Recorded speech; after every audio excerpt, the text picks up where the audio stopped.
E aí, sou eu de novo. Continua assistindo, hein? Se quer aprender mais física e matemática, continua assistindo. Professor Rezende. Olha aí.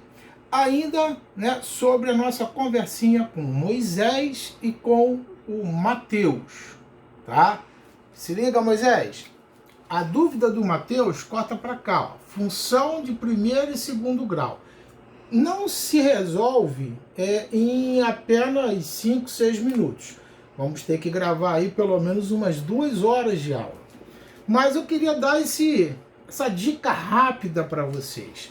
Olha, a função de primeiro grau, ela vai ser representada, olha aqui, o Moisés, f de x igual a ax mais b. Reparou que isso aqui é a partezinha da tua equação? Eu vou falar nisso para você daqui a pouco. E olha aqui o grau. Grau 0, grau 1, grau 2. Essa é a função de segundo grau que está escrita de forma completa. Aqui eu poderia não ter o B, mas o A nunca. Porque se o A for 0, tá? 0 vezes x1, sumiu com isso aqui. Para ser de primeiro grau, eu tenho que ter uma variável elevado a 1. E esse 1 ser o maior. Então a mesma coisa aqui. O B pode ser 0, o C pode ser 0, mas o A não. Porque o A sendo 0 vai eliminar o grau 2 e ela se transforma em grau 1. Então, desculpe, função do primeiro grau, maior grau, 1. Função do segundo grau, maior grau, 2. Isso pode ser 0, isso pode ser 0, isso pode ser 0. Isso a gente vai falar na aula e não nas dicas. Na função de primeiro grau, eu queria chamar a atenção de vocês que ela vai ser representada por uma reta. Ela vai ser representada por uma reta. Que ela pode ser crescente, né? Ela pode ser decrescente, tá? Ela pode ser decrescente, mas é uma reta, tá? Já a função do segundo grau, vou até escrever aqui, ó, é uma reta. No primeiro grau, a representação gráfica da função de primeiro grau é uma reta. Já na de segundo grau é uma parábola, que aí tem várias formas da gente poder desenhar. Ela pode ser assim, ela pode ser assim, tá? E também ela é infinita, né? Então isso é importante para a gente não pensar que ela termina aqui, tá? Então são parábolas e tem uma série de dicas.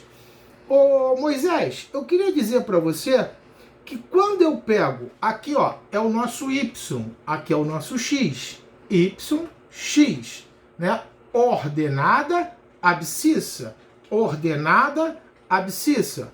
Quando eu pego o valor de x, que torna o y 0, ó, esse aqui é o meu y, tá? Y. Então, quando eu pego o valor de x que torna o meu y 0, olha o que eu vou ter. Eu vou escrever aqui no meio, ó. Ax mais b, que é o meu y, que eu quero que ele seja 0. Então, eu acabo de escrever aqui uma equação de primeiro grau. E a equação de primeiro grau, ela vai permitir achar um x, que eu vou chamar de raiz, tá? Que torne o meu y 0. E aí eu vou deixar isso para nossa aulinha, tá? Curtiu? Entendeu? Diferenciou? Função de primeiro grau, função de segundo grau. Se eu pegar na função de segundo grau, corta para cá de novo, e fizer a mesma coisa, tá? Meu y0 aqui, eu vou achar, ó, o meu x, que vai tornar o meu y0. E agora eu tenho aqui uma equação de segundo grau. Equação do primeiro grau, equação do segundo grau. Tá ok? Então, se quer aprender mais, acompanhe o nosso canal no YouTube. Tá ok? Lá nós teremos aulas completas, falando sobre diversas coisas. Mas ainda teremos muitas dicas a respeito desses assuntos aqui no Instagram. Dicas rápidas, tá ok? Até lá, Professor Rezende, RTK Concursos.